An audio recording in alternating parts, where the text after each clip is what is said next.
Have you ever stopped to think that the ancient gods, the ones we imagine as perfect, all-powerful beings, living up in the clouds, might have been just as flawed as us, that their immortal lives were just as tangled up in jealousy, heartbreak, and terrible mistakes as our own? Well, this is a story about one of the brightest of them all, and how his life was shaped by love, rage, and a tragedy that would echo through eternity. Our story begins a long, long time ago, high on a shimmering mountaintop where the gods themselves lived. There was a gentle lady named Leto, and she was so fair that Jupiter, the king of them all, fell deeply in love and made her his wife.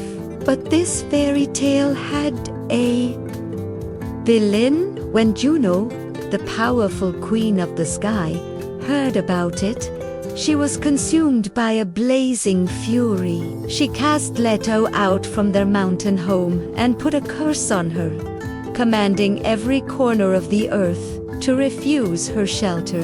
And so poor Leto was forced to flee, with nowhere to rest her head. If she paused for even a moment, the very ground beneath her would tremble and shake, the stones themselves crying out for her to move on. Every living thing, from the smallest bird to the tallest tree, was turned against her. She was utterly alone. One day, utterly exhausted, she reached the edge of the sea. With nowhere left to run, she raised her hands to the sky and cried out to Neptune, the great king of the ocean, begging for his help. And Neptune heard her. Taking pity on the desperate mother to be, he sent a huge dolphin to carry her away from the cruel land. The magnificent creature swam with Leto on its back, cutting through the waves until they reached Delos, a little island that was adrift, floating on the water like a lily pad. Here, at last, Leto found peace. The island belonged to Neptune, so Juno's bitter curse had no power there to make it a true sanctuary. Neptune placed four colossal marble pillars beneath it, anchoring it to the seabed with great chains so that it would never drift again. It was on this safe haven that Leto's twin babies were born. One was a boy she named Apollo, and the other, a girl she called Diana. When word reached the gods on the mountaintop, it felt as though the whole world celebrated. The sun danced on the water. Singing swans circled the island 7 times, and even the moon seemed to stoop down to kiss the newborns in their cradle. Juno's anger finally melted away, and she lifted her curse, allowing all things on earth to be kind to Leto once more. The 2 children grew impossibly fast. Apollo became tall and strong, his face as bright as the morning sun, carrying a feeling of pure joy with him wherever he went. Jupiter gifted him a golden chariot pulled by a pair of swans, a lyre that produced the most beautiful music ever heard, and a silver bow with arrows that never ever missed their mark. As he journeyed through the world, people gave him many names: the bringer of light, the master of song, and, of course, the Lord of the Silver Bow. His sister, Diana, was just as tall and graceful. But while Apollo loved the light, Diana was drawn to the wild, mysterious woods. She became a guardian of the forest, looking after the timid deer and all the gentle creatures, but also a fierce huntress of savage beasts. She was both loved and feared, and Jupiter made her queen of the green woods and the hunt. One day, a question was put to Jupiter in his golden hall. Where is the very center of the world? The all-powerful ruler wasn't stumped, not for a second, but he had a flair for the dramatic. "Come back in 1 year," he announced, "and I will show you."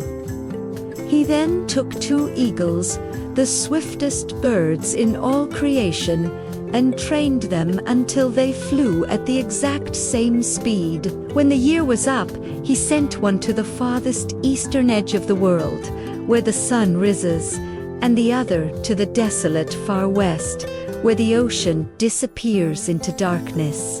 At his signal, a clap of his hands that sent lightning flashing across the sky, the 2 birds were released. They shot towards each other like living arrows, flying dead straight, never swerving, their wings cutting through the air faster than a shooting star. All the gods watched from the clouds as the 2 specks grew larger and larger on a perfect collision course. And then, with a crash that echoed like thunder, the 2 eagles met in mid-air and fell to the ground below. "There," declared Jupiter, "where those eagles lie, that is the center of the world." The birds had fallen atop a mountain in Greece, a place ever after known as Parnassus. And when young Apollo saw this, he declared, "If that is the world's center, then that is where I will make my home. I'll build a temple there, so my light can shine out across all the lands."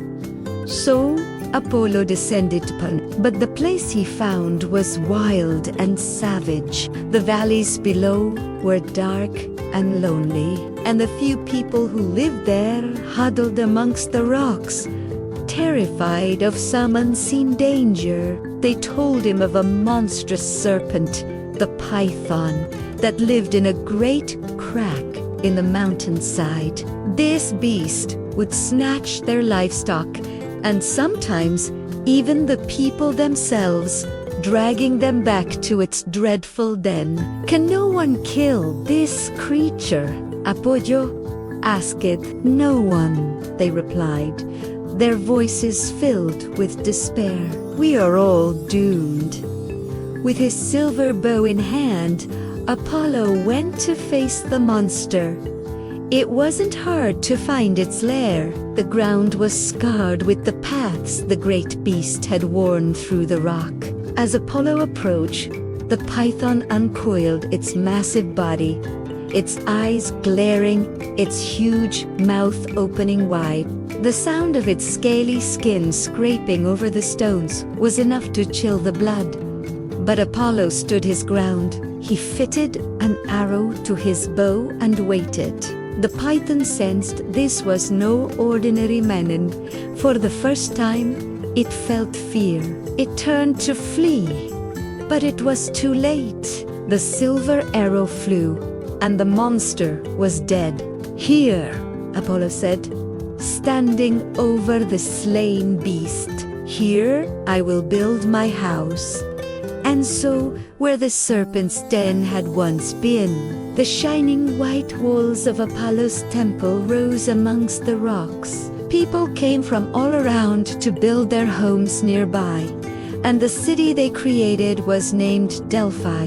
Apollo lived among them for many years, teaching them wisdom and art, and filling their lives with music and happiness. The dark, lonely valley was transformed into a place of light and beauty. In a valley far to the north, there lived a young girl named Daphne. She was a wild and shy creature, as quick on her feet as a young deer.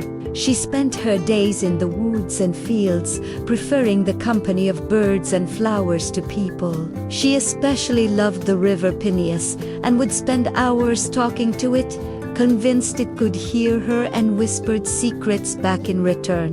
She called it Father Peneus, and in her heart, she truly was the river's child. One day, Daphne wandered further than ever before, climbing a hill that gave her a stunning view of the lands beyond. She saw the great Mount Assa in the distance and was struck by a sudden urge to climb it, to see the ocean and the distant twin peaks of Parnassus. "Goodbye, Father Peneus," she called to the river below. "I'm going to climb the mountain, but I'll be back soon." She ran on, but the great mountain never seemed to get any closer. Eventually, tired from her journey, she stopped to rest by a little waterfall. It was then she heard it, the most beautiful, enchanting music she had ever imagined, drifting down from a grove of trees just above her. Someone was playing a lyre and singing. She was frightened, but the melody was so captivating she couldn't bring herself to run away. Then, suddenly, the music stopped. A young man, tall and fair, with a face as bright as the sun, stepped out from the trees. It was a poor Daphne, he called out, his voice filled with wonder, but the sight of a stranger terrified her. She turned and fled, running like a startled animal back towards her valley. "Daphne, wait," he cried, running after her. He was captivated. He had never seen anyone so beautiful and just wanted a chance to speak with her. But she didn't hear his pleas. She only heard the sound of his footsteps, getting closer and closer. The rattle of the silver bow on his shoulder, over rocks and fallen trees, across streams and down rugged slopes. She ran, panting for breath, her heart pounding with fear. Finally, she reached the valley floor, the familiar sight of her river just ahead. Her strength was failing, but she was almost there. She stretched out her arms and cried, "Oh, Father Peneus, save me." In that instant, it was as if the river rose up to meet her. A blinding mist filled the air, and for a moment, Apollo lost sight of her. When it cleared, he saw her again, right by the riverbank, so close now that her long hair streamed behind her and brushed against his cheek. Thinking she was about to throw herself into the water, he reached out to grab her, to save her. But it wasn't the timid maiden he caught in his arms. It was the rough trunk of a laurel tree, its green leaves trembling in the breeze. Daphne was gone. "Oh, Daphne," he cried, his voice breaking. "Is this how the river saves you? By turning you into a tree to keep you from me?" Whether she had truly been transformed, who can say? But Apollo believed it. In his grief, he made a wreath from the laurel's leaves and placed it on his head, vowing to wear it forever in her memory. And from that day on, the laurel tree was sacred to him. Apollo spent much of his time wandering the earth, not living with the gods, but walking among ordinary people, making their lives better. At first, many thought he was just an idle wanderer, but when he spoke, his wisdom was so profound that people were spellbound. And when they were sick, he would show them which plants and stones held the power to heal them. He never seemed to grow old, always remaining young and fair. In a mountain village, he met a beautiful lady named Carpe. Fell in love. She became his wife, and for a time, they were blissfully happy. Soon, a baby boy was born to them, a child with the most wonderful, knowing eyes anyone had ever seen. They named him Asclepius. The world seemed perfect, but one day, Apollo had to journey back to his home on Parnassus. "I'll hear from you every day," he told Caroneus as he left. "My crow will fly to me each morning and tell me how you and the child are doing." Now, this crow was a special pet. It was clever, it could talk, and its feathers were as white as freshly fallen snow. But it was also a terrible gossip, and not always truthful. It would see a tiny part of something, and without waiting to see the rest, would fly off and invent a whole story around it. For several days, all was well. Every morning the white bird would fly to Apollo and report, "Caronis is well." Caronis is well, but one day it arrived much earlier than usual, frantic and out of breath. Cor, Cor. It squawked, unable to say her name. What is it? Apollo cried, his heart seizing with alarm. Has something happened to Caronis? She doesn't love you, the crow screeched. She doesn't love you. I saw a man. I saw a man. And before Apollo could ask another question, the bird shot up into the air and sped back home. Apollo, the wise, the gentle, the bringer of light, completely lost his reason. In his mind, the crow's frantic words twisted into a story of betrayal. Blinded by grief and rage, he grabbed his silver bow and set off at once. It was a long journey on foot, and by the time he reached his home, his heart was a knot of fury. As he neared the house, he heard footsteps in the grove nearby. He caught a glimpse of a white robe moving between the trees. It must be him, he thought. The man the crow saw. He's trying to escape. Without a second thought, he fitted an arrow to his bow, drew the string, and let it fly. The arrow, which never missed, shot like a flash of light through the air. He heard a sharp cry of pain and bounded forward into the grove. There, dying on the grass, was his dear Caronis. She had seen him coming and was running to greet him when his own cruel arrow pierced her heart. Apollo was destroyed by what he had done. He took her in his arms, desperately trying to call her back to life. But it was too late. She could only whisper his name before she was gone. Just then, the crow landed on a branch above. Caw, caw, it began, ready to finish its garbled story. But Apollo turned on it with a terrible fury.